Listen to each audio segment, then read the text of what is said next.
রন্ধ্রে রন্ধ্রে এই রোগ ঢুকে আছে, সমাজের রন্ধ্রে রন্ধ্রে এই রোগ ঢুকে আছে।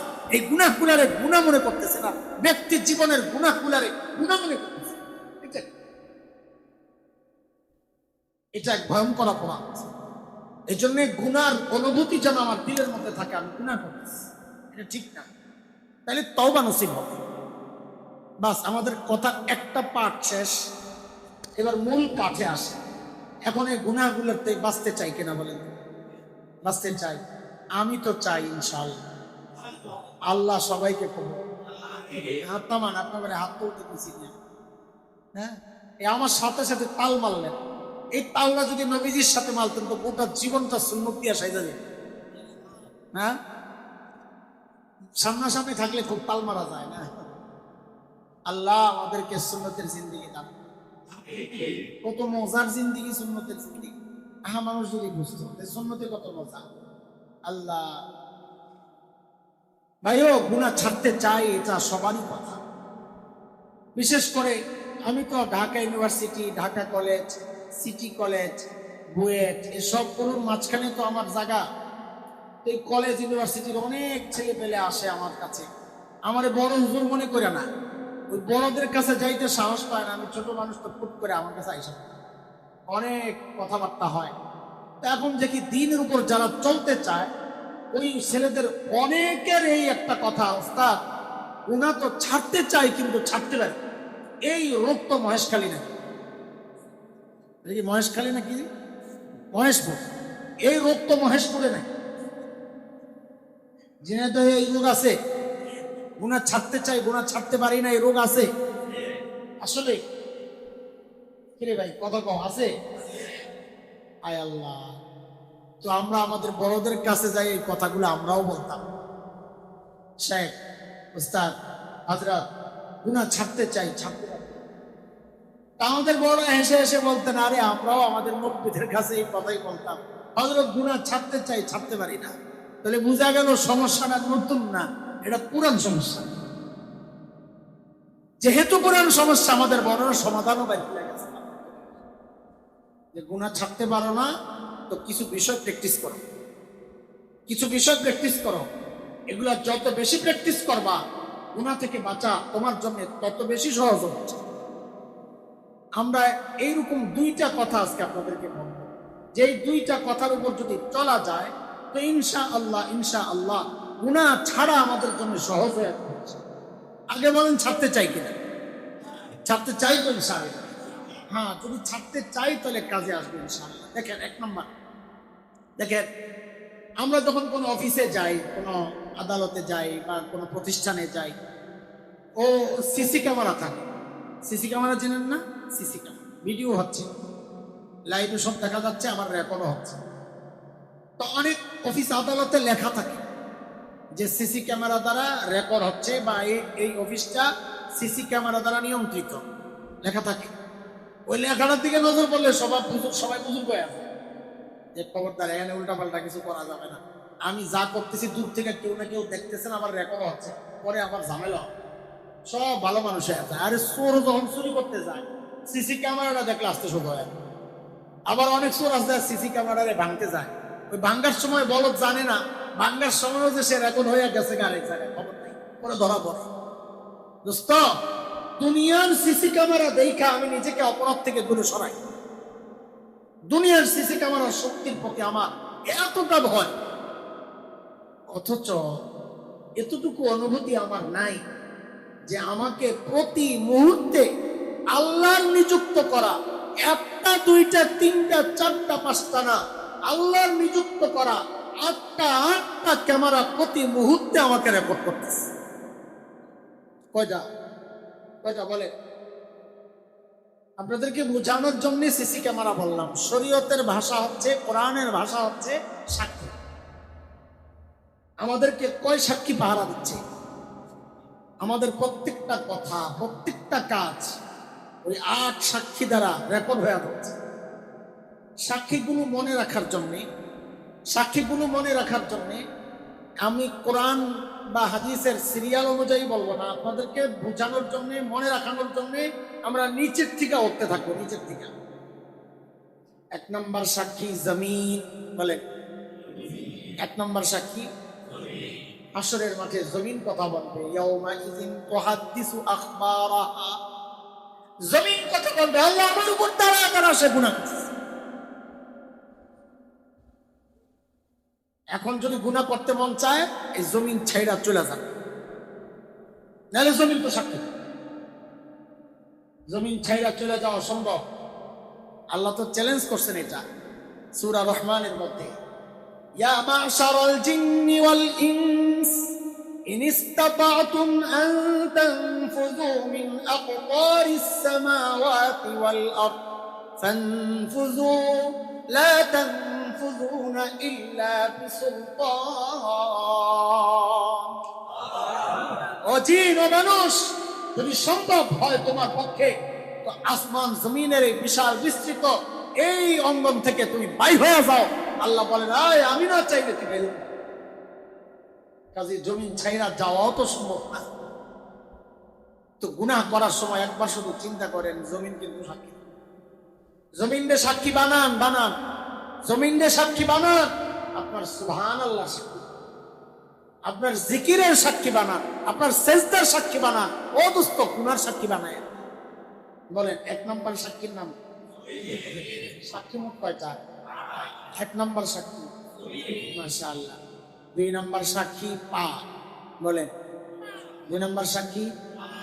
তিন নম্বর সাক্ষী হাত, বলেন এক নম্বর সাক্ষী, দুই নম্বর সাক্ষী, তিন নম্বর সাক্ষী। কোরআনে আসছে সূরা ইয়াসিনের মধ্যে আল্লাহ বলেন আল-ইয়াওমা নাখতিমু আলা আফওয়াহিহিম ওয়া তুকাল্লিমুনা আইদিহিম ওয়া তাশহাদু আরজুলুহুম বিমা কানু ইয়াকসিবুন। জবান আল্লাহ আটকায় দিবেন। জবান খালি আমি করি নাই আল্লাহ জবান বন্ধ, জবান বন্ধ। তখন হাত কথা বলা শুরু করবে, আল্লাহ এই হাত দিয়া ও গুনাহ করছে, আমি হাত ছাড়ব।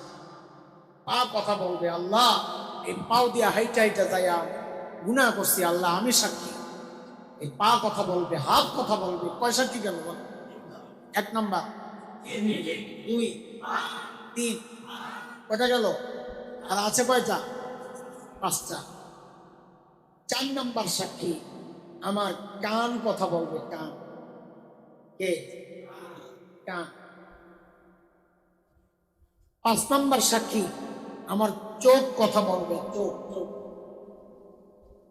ছয় নম্বর সাক্ষী আমার চামড়া কথা বলবে। চামড়া। সূরা হামিম আর সিজদার মধ্যে আসছে তিনটা একসাথে।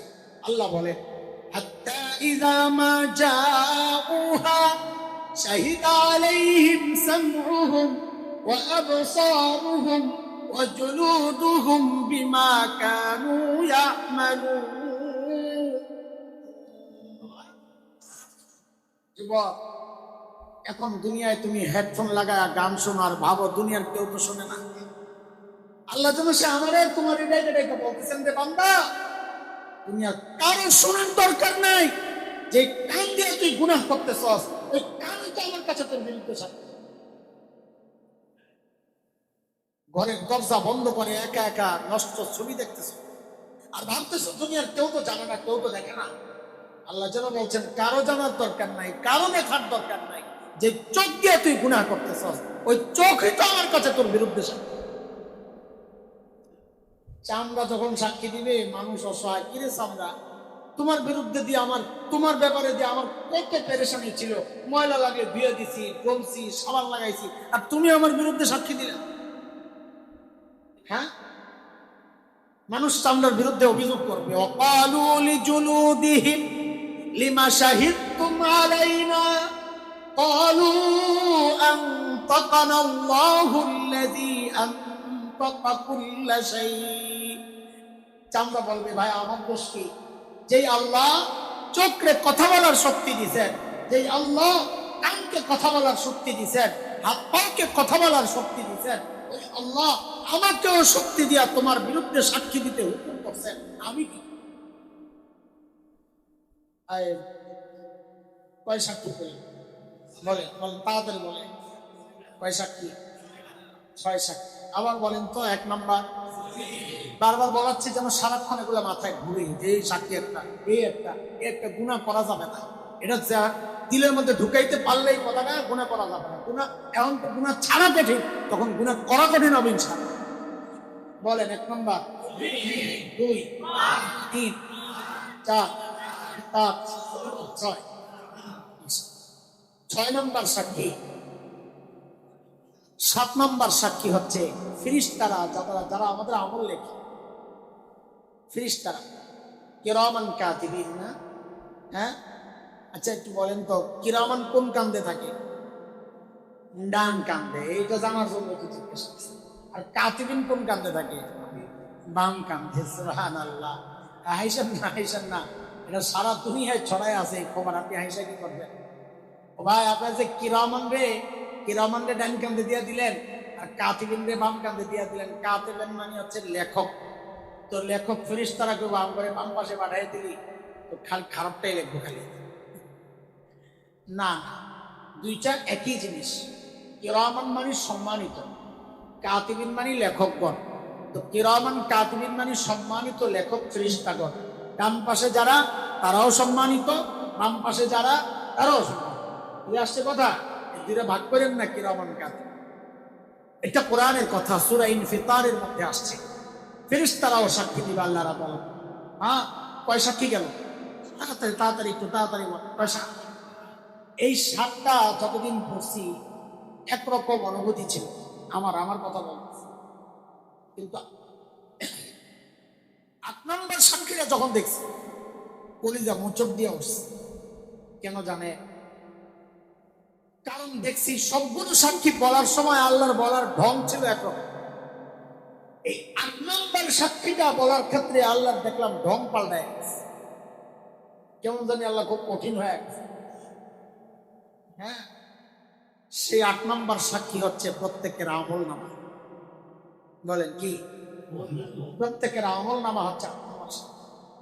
যার কারণে সূরা কাহফের মধ্যে আসছে, বান্দার সামনে যখন আমল নামা খুলে দেওয়া হবে, পড় ইকরা কিতাবাক, তোর আমল নামা তুই পড়, আমার হিসাব করা লাগবে না, আমার হিসাব বিচার করা লাগবে না, তুই নিজেই বুঝবি, পড়।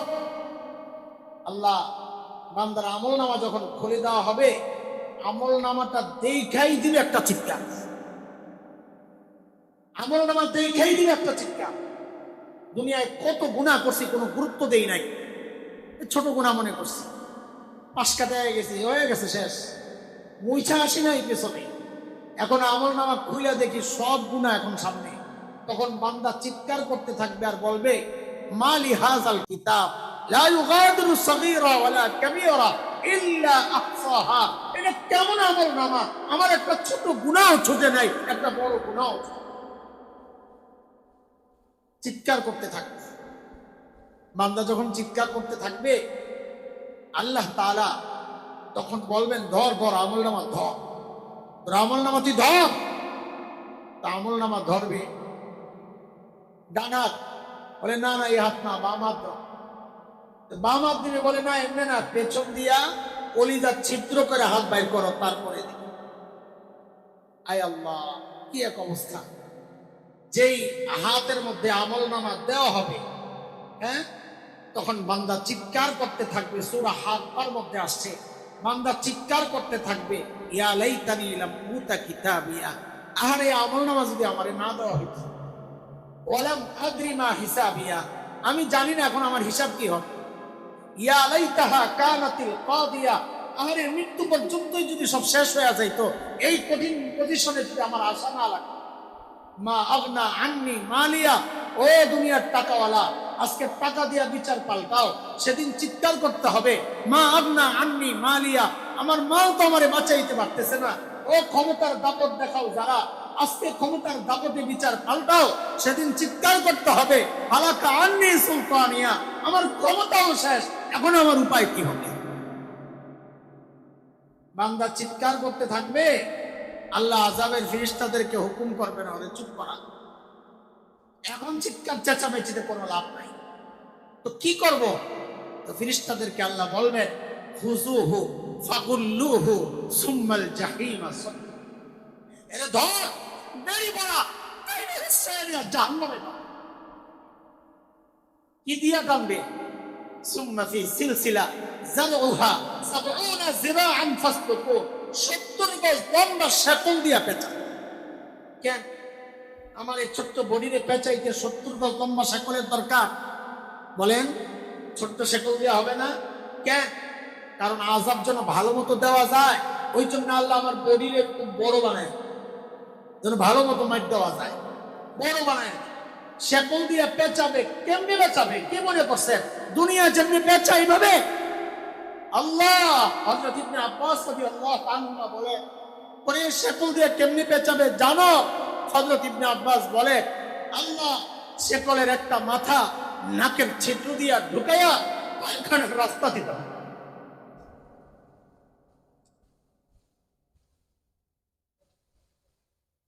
লা হাওলা ওয়ালা।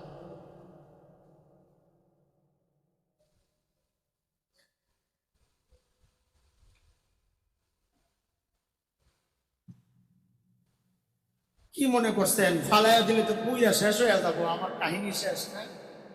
না, ওই চিন্তা বাদ দেন। আল্লাহ জানিয়ে দিয়েছেন, না রে বান্দা, বিষয়টা এমন না। ওরা বোঝে কুল্লামা নাদিজাত জুলুদুহুম বাদদালনাহুম জুলুদান গায়রাহা লিয়াযুকুল আযাব। এক চামড়া পড়বে, আল্লাহ বলেন আমি নতুন চামড়া লাগাই আবার পড়াবো। কঠিন আযাবের মুখোমুখি হতে না চাইলে গুনাহ ছেড়া দিন, গুনাহ ছেড়া দিন। যে কোনো গুনাহ, ছোট না বড়, আমি ওগুলো তালাশ করব। আমি তালাশ করবো আমি আমার রবের নাফরমানি করতেছি, বাস গুনাহ ছেড়ে দাও। এই সব সাক্ষীগুলোর কথা বারবার মনে করবো, গুনাহ ছেড়ে দাও আমার জন্য সহজ হচ্ছে। বলেন তো কয় সাক্ষী? 1 নম্বর, 2 নম্বর, 3 নম্বর, 4 নম্বর, 5, 6, 7, 30টা আমল। এই চিন্তা যদি কেউ দিল আর দিমাগের মধ্যে বসাইতে পারে, তো তার জন্য গুনাহ ছেড়ে দেওয়া সহজ হয়ে যাবে ইনশাআল্লাহ। আরেকটা পদ্ধতির কথা আমাদের বড়রা বলে থাকে, এটা কোরআন থেকেই নেওয়া, সবগুলোই কোরআন থেকে নেওয়া। সেটা হচ্ছে, দেখেন একজন মানুষ যে গুনাহ করে, 2টা উপলব্ধি থেকে সে গুনাহটা করতে চায় সাধারণ। 1 নম্বর, যখন সে একা হয়, একাকিত্ব মানুষকে গুনাহ করতে উৎসাহিত, একা কেউ নাই, এই অনুভূতির বিরুদ্ধে আল্লাহ তাআলা জবাব দিচ্ছেন, বান্দা তুমি একা, ওহুয়া মাআকুম আইনামা কুনতুম, তুমি যেখানেই থাকো না কেন আমি সাথেই আছি, যেখানেই থাকো না আমি সাথে আছি।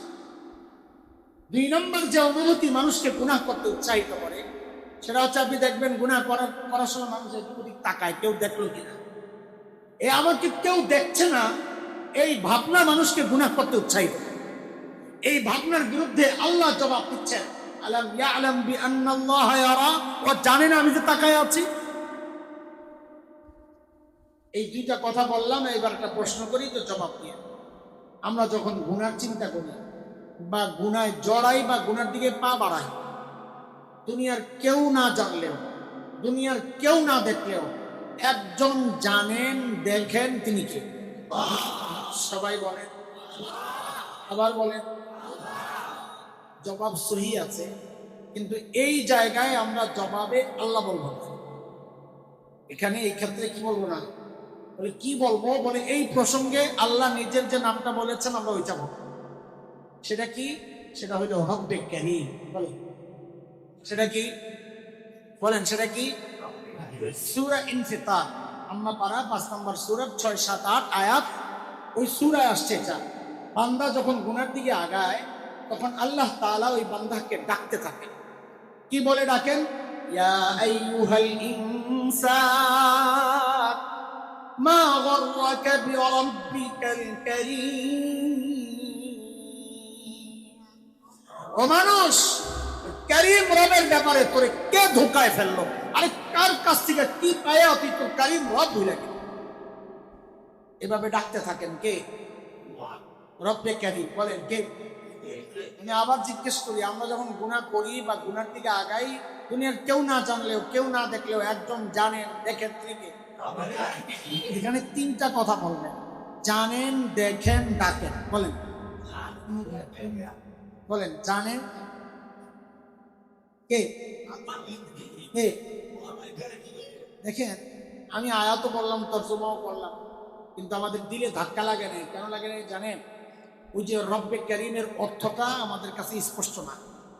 এই জন্য একটু রব্বে কারিমের অর্থটা বুঝেন, তাহলে জিনিসটা আর একটু গভীর পর্যন্ত বুঝবে। রব্বে কারিম দুইটা শব্দ, রব আর কারিম। বলেন আরবিতে কারিম কাকে বলে, রব কাকে বলে, এটা যদি বুঝেন তো ওই ডাকটার ওজনটা বুঝবেন, যে ডাকের ওজন কত। কারিম বলে ওই দাতাকে যিনি না চাইতেই দেন, না চাইতেই। আমার এই চোখটা চাইয়া পাইছি না, না চাই, কান, হাত পা, আচ্ছা একবারে বলে ফেলেন তো, এই আমার অঙ্গ প্রত্যঙ্গ কোনটা আছে যেটা আল্লাহর কাছ থেকে চাইয়া পাইছি? কোনোটাই না, সবগুলোই না চাইতে দিছেন কে? কারিম। কে দেওয়ার পর এই চোখটা যে দিছেন আল্লাহ তাআলা, যখন দিছেন চোখের যেই সাইজ ছিল এখনো কি ওই সাইজ? হাতের যেই সাইজ ছিল এখনো কি ওই সাইজ? এই দেওয়ার পর এগুলারে যিনি আবার বাড়াইছেন, বড় করছেন, পালছেন, তাকে বলে রব। তাকে বলে, দুইটা মিলে কি হলো? দুইটা মিলে কি হলো? আচ্ছা, এটার ওজনটা বুঝার জন্য আর একটু একটা ব্যাখ্যা শুনে, একটা উদাহরণ। আচ্ছা বলেন তো, দুনিয়ায় আল্লাহ ছাড়া, রসুল ছাড়া দুনিয়াতে মানুষের মধ্যে আমাদেরকে সবচাইতে বেশি ভালোবাসেন কে? একজনের কথা বলেন, তিনি কে? আরে বলেন না একটু, হ্যাঁ ভালো করে বললে আমাকে তো দিলটা ঠান্ডা হয়। মানাই তো, কেউ মা বলে ডাক দিলে বড় মজা লাগে, ডাকের মধ্যেই মজা। সবচেয়ে বেশি মায়া কার? আরে মার কই যায় আল্লাহ কি মায়া দিছে না, মা ছাড়া দুনিয়ার কেউ কেউ নাই। আমি মাঝে মধ্যে আমার বাচ্চাদেরকে বলি, মা ছিল, মা কই যাব মা?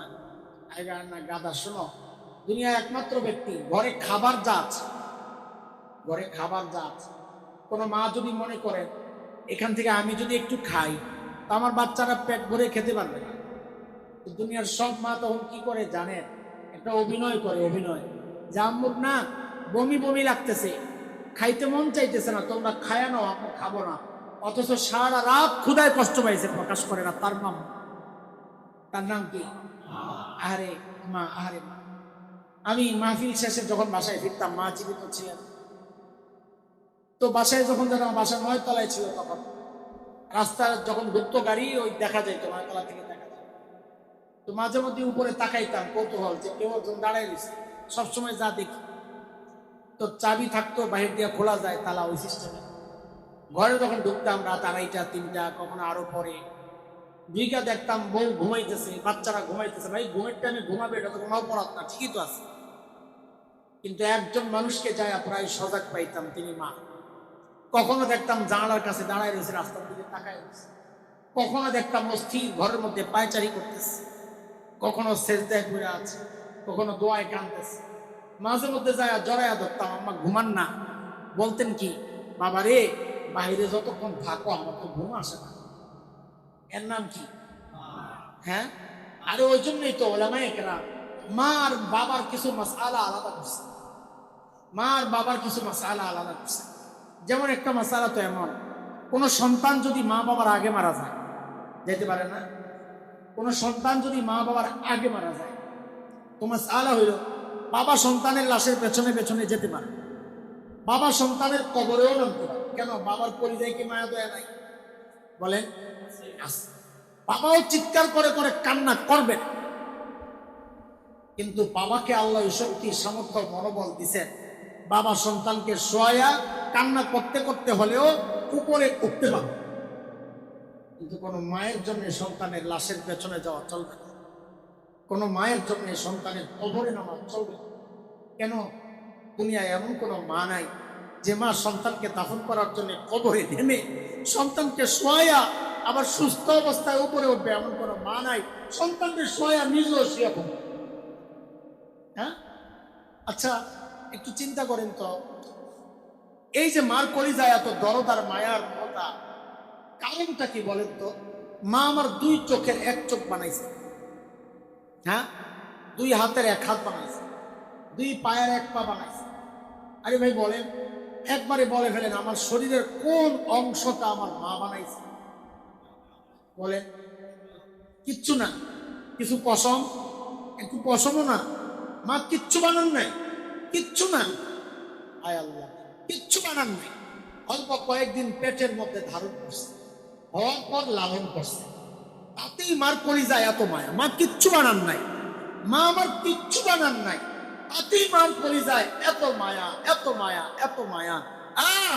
তাইলে যে আল্লাহ আমার চোখ বানাইছে, ওই আল্লাহ,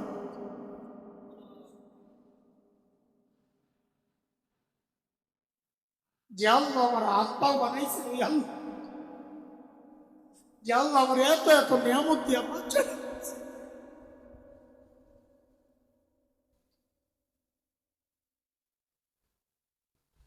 আরে জালিম কত মায়া, তুমি বুঝো না? আমি আর তুমি যখন দরজা জানালা বন্ধ করে গুনাহ করি, আমার মালিকের কত মায়া, ভেতরে গুনাহ চলতেছে, আর আমার মালিক ওই দরজার নিচে দিয়া বাতাস আর অক্সিজেন পাঠাইয়া দিচ্ছেন যেন আমি মইরা না যাই।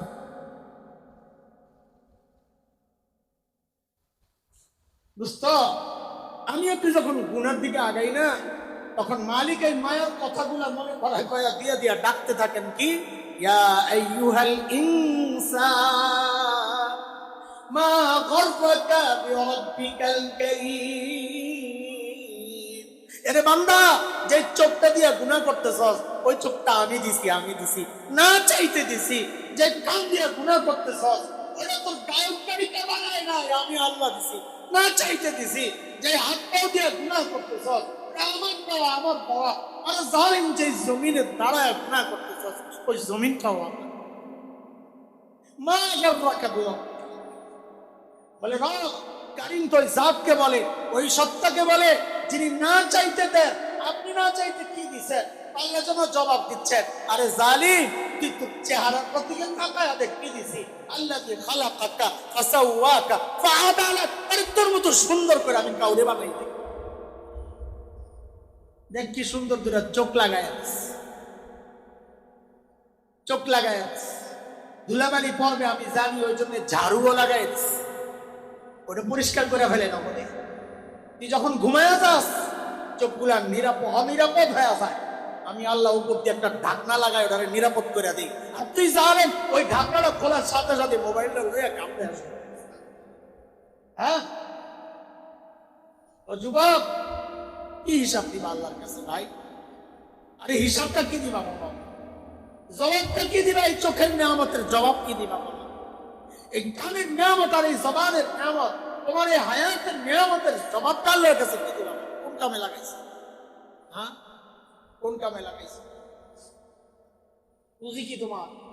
আমার কথাই বলতেছি, পুঁজি কি? বলেন আল্লাহ আদালতে দাঁড়াইলে হারিয়ে কোন মুসিবত করি আল্লাহ, আল্লাহ আল্লাহ আমাদেরকে মাফ করো। হতাশ হয়েন না, হতাশা সৃষ্টির জন্য কথাগুলো বলতেছি না। বলেন ইনশাল্লাহ গুনাহ ছাড়বো, ভবিষ্যতে গুনাহ করবো না ইনশাআল্লাহ।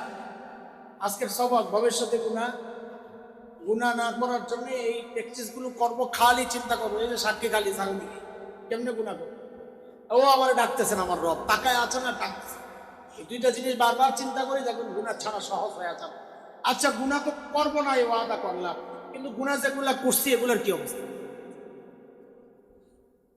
তাহলে আজকে দুইটা প্রতিজ্ঞা একসাথে, অতীতের গুনাহ রাখবো না, ভবিষ্যতে গুনাহ করবো। বলেন বলেন। আমাদের আব্দুল গফফার হাফিজাহুল্লাহ, একজন বড় বুজুর্গ, ঢাকার ঢালকানা মাসি শেখ, আরো অনেক মাসি শেখ, ফরিদপুরের আব্দুল গফফার হাফিজাহুল্লাহ, হযরতের একটা কথা আছে বড় সুন্দর। এটা যদি কেউ মানতে পারে তো তার জীবন কামিয়াব। এটা একদম লিখে রাখবেন, পোস্টার বানাইবা, মাওলানা পোস্টার বানাই দিয়ে। সেটা হলো, গুনাহ যত ছোট হোক করব না। বলেন গুনাহ যত ছোট হোক, নেকি যত ছোট হোক ছাড়ব। বলেন এই কথার উপর যদি কেউ চলতে পারে, সুবহানাল্লাহ, তার জীবন সাহাবী জিন্দেগি হয়ে যায়। এটাই সাহাবীদের বৈশিষ্ট্য ছিল। গুনাহ যতই ছোট হোক তারা করতেন না, নেকি যতই ছোট হোক তারা ছাড়তেন। এটাই সাহাবী জিন্দেগি। হ্যাঁ, বলেন তো আবার, গুনাহ যতই ছোট হোক করব না, নেকি যতই ছোট হোক ছাড়। তো গুনাহ করব না একটা পদ্ধতি তো শেখাইলাম, কিন্তু যেগুলা করে ফেলছে এগুলা কি হবে? ও ভাই, হতাশা যেন তৈরি না হয় সেই জন্য বলতেছি হতাশ হয়েন না। কারণ এমন এক মালিকের গোলাম, যে গোলামে হতাশ হওয়া, যে দরবারে হতাশ হওয়া নিষেধ। আমরা এমন এক মালিকের গোলাম, যে মালিকের দরবারে হতাশ হওয়া। লা তায়াসু মির রাহিল্লাহ, লা তাকনাতু মির রাহমাতিল্লাহ, আমার রহমত থেকে নিরাশ হও না। হ্যাঁ, কয়েকদিন আগে এক বুজুর্গের বয়ানে শুনছিলাম। কার থেকে শুনলাম ভুলে তো গেছি। আল্লাহওয়ালা কেউ, বড় মানুষ। হযরত মূসা আলাইহিস সালাম রে আল্লাহ বলছেন ফেরাউনের কাছে যান। হ্যাঁ, ফেরাউনের কাছে যান, যায় আওয়াজ করেন। হতে পারে ফেরাউন ভালো হয়ে যাবে। লাআল্লাহু ইয়াতাযাক্কারু আও ইয়াখশা। হ্যাঁ, আচ্ছা, আল্লাহ জানতেন না ফেরাউন যে মুসলমান হইব না? আল্লাহ জানতেন? বলেন জানতেন না? তারপর আল্লাহ মূসা আলাইহিস সালামকে কি বলতেছেন ফেরাউনের কাছে যাইতে, আবার কি করতেছে? হইতে পারে সে ভালো হয়ে যাবে। অথচ আল্লাহ জানেন যে ফেরাউন কি হবে না, মুসলমান ভালো হবে না। অথচ মূসা আলাইহিস সালামকে বলতেছেন যান, হইতে পারে। লাআল্লাহু ইয়াতাযাক্কারু আও ইয়াখশা। তো বড় বলেন, দেখছো আল্লাহ মূসা আলাইহিস সালামকে এই কথা কেন বলতেছেন? যেন মূসা আলাইহিস সালাম হতাশ না হয়, দাওয়াত ছেড়ে না। হতাশা তো এই জন্য না হয়, আল্লাহ কোনোভাবেই চান না আমার বান্দা হতাশ, কোনোভাবেই চান। এই জন্যই আল্লাহ নিজের একটা সুন্দর নাম রাখছেন, গফফার। কি নাম? বলেন বলেন, সবাই বলেন। গফফার চিনেননি? গফফার চিনেননি? হ্যাঁ, সুবহানাল্লাহ। একটা হলো গফফারের অর্থ জানা, আর একটা হলো গফফার চিনা। গফফার মানি বললে একটা, আর হলো গফফার কে, কাকে বলে। সুবহানাল্লাহ, কি সুন্দর কথা। দুনিয়ার সমস্ত মানুষ অপরাধী খুঁজে শাস্তি দেওয়ার। বলেন, দুনিয়ার সমস্ত মানুষ অপরাধী খুঁজে, এমনকি সন্তান অপরাধ করলেও মা বাবা খুঁজেন। বলেন কিসের জন্য খুঁজেন?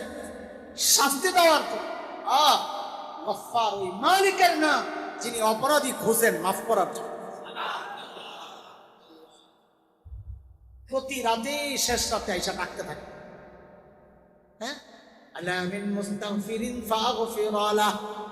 ও আমার বান্দা, কে কে গুনাহ করছো? সায়া গুনাহ করছস তো না, তাই আমার কাছে মাফ চা, আমি মাফ করে দেব।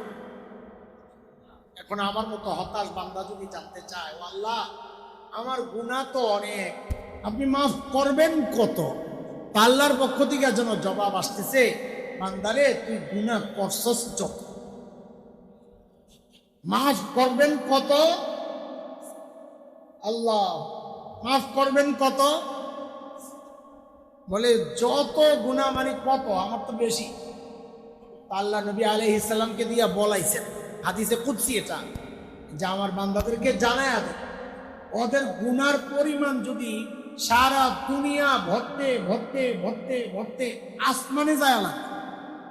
আসমান কত দূর?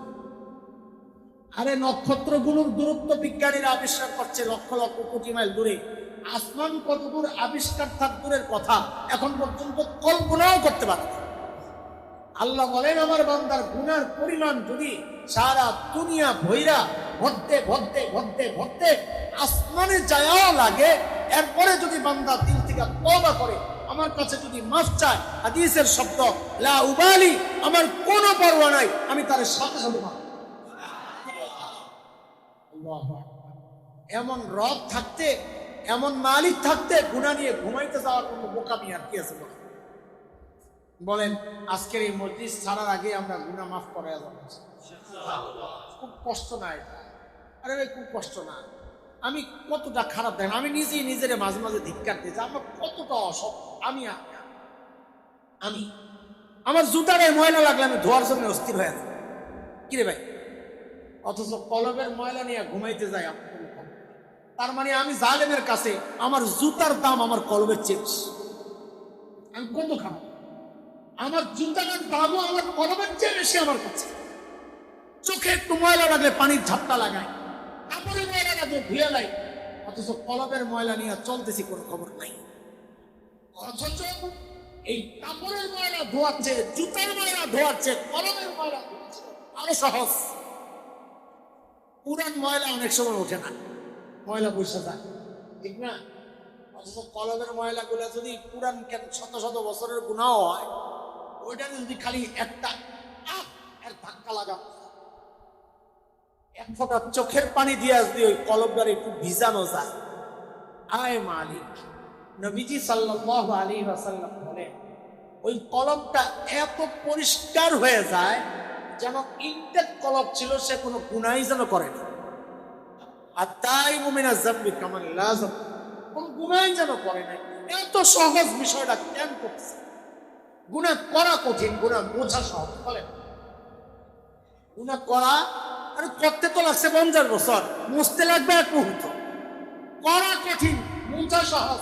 আমরা কঠিনটাই বারবার করি, সহজটা করি। কত খারাপ চিন্তা করে। এই জন্য আজকের এই মজলিস আমরা শেষ করব একটা প্রতিজ্ঞা করে বাড়ি যাবো ইনশাআল্লাহ।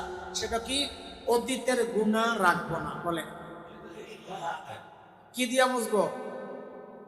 তওবা দিয়া, একটু চোখের পানি দিয়া, একটু অনুতপ্ত লজ্জিত হইয়া আল্লাহর কাছে কামনা বাক্যে আল্লাহর কাছে ক্ষমা চাইয়া, ভবিষ্যতে গুনাহ না করার দৃঢ় অঙ্গীকার কইরা, অতীতের গুনার জন্য লজ্জিত হইয়া, পাওনাদার থাকলে তার মিটাইয়া, গীবত করলে মাফ চাইয়া, সব কিছু কইরা নিজের পাক সাফ করে ফেলবো। তাহলে অতীতের গুনাহ বলেন না, আজকে কি সবক নিয়ে যাইতেছেন? অতীতের গুনাহ, ভবিষ্যতের গুনাহ, ভবিষ্যতের গুনাহ। আল্লাহ তাআলা আমাদের অতীতের সমস্ত গুনাহগুলো মাফ করে দেন, সাথে আমাদের বাবা মাকেও মাফ করে দেন, আমাদের ভবিষ্যতের গুনাহমুক্ত জীবনের তৌফিক আল্লাহ আল্লাহ তাআলা আমাদেরকে গুনাহমুক্ত হয়ে চলার তৌফিক দেন সব সময়ের জন্য ইনশাআল্লাহ। আমরা আমাদের এই সুফা মাদ্রাসার জন্য দোয়া করি, সুফা মাদ্রাসার জন্য দোয়া করি, আমাদের মাওলানা রফিকের জন্য দোয়া করি, উলামায়ে কেরামের জন্য দোয়া করি। আল্লাহ তাআলা আমাদের এই সুফা মাদ্রাসাকে সারা দুনিয়ার ইলম আর হেদায়েতের মার্কাজ বানায়। মাঝে মধ্যে খুব সংকটে পড়ে যায়, অর্থনৈতিক সংকট, চালের টাকা লম্বা সময় বাকি পড়ে যায়, তো চোখের পানি ছাড়তে থাকে, খুব অসহায় অবস্থা। এই অসহায় অবস্থা থেকে আল্লাহ তাআলা তাদেরকে উদ্ধার করেন। আল্লাহর খাজানায় কোনো কিছুর অভাব আছে? আল্লাহর খাজানায় কোনো কিছুর অভাব নাই। আল্লাহ যেন আমাদের জরুরতগুলোকে আল্লাহ মিটায়া দেন। আল্লাহ দ্বীনের জন্য আলেমকে যেন মাখলুকের মুহতাজ না বানায়। আল্লাহ আমাদেরকে যেন ভিক্ষার হাত না পাতায়। আল্লাহ আমাদেরকে এমনি যেন চালায়। দোয়া করেন, আমরা আপনাদের দোয়ার মুহতাজ, আপনারা আমাদের জন্য দোয়া করো। আমি সবসময় আল্লাহর কাছে দোয়া করি, আল্লাহ মাখলুকের কাছে হাত পাতায়ও না, আমরা শুধু তোমার কাছে হাত পাততে চাই। আল্লাহুম্মা আরহামনা বিরাহমা তুগনিনা আন রাহমাতি গায়রিক। আল্লাহ তোমার দয়া চাই, আর কারো দয়া চাই। আল্লাহ কবুল করেন। আমার এই রফিক খালি বারবার আপনাদেরকে বলে যে কষ্ট করে আনছি হুজুরে, আমি অকৃতজ্ঞ যে কষ্ট করে আইনাও আমার কিছু খেদমতের সুযোগ রফিক করে দিয়েছেন। এই জন্য আমি কৃতজ্ঞ, দোয়া করতেছি। আর মানি এটা না যে আবার চেষ্টা করো, আর বুঝেন নাই যে হুজুর তো খুশি হয়ে গেছে আইসা, এই জন্য আবার এই চেষ্টা যেন না করে, আল্লাহ যেন হেল্প তৌফিক। হ্যাঁ ইনশাআল্লাহ আল্লাহ কবুল। আসছি তো, আমি আরো আসছি, শুরুর দিকে আসছি, আসবো ইনশাআল্লাহ, মাঝে মধ্যে আসবো। আল্লাহ কবুল।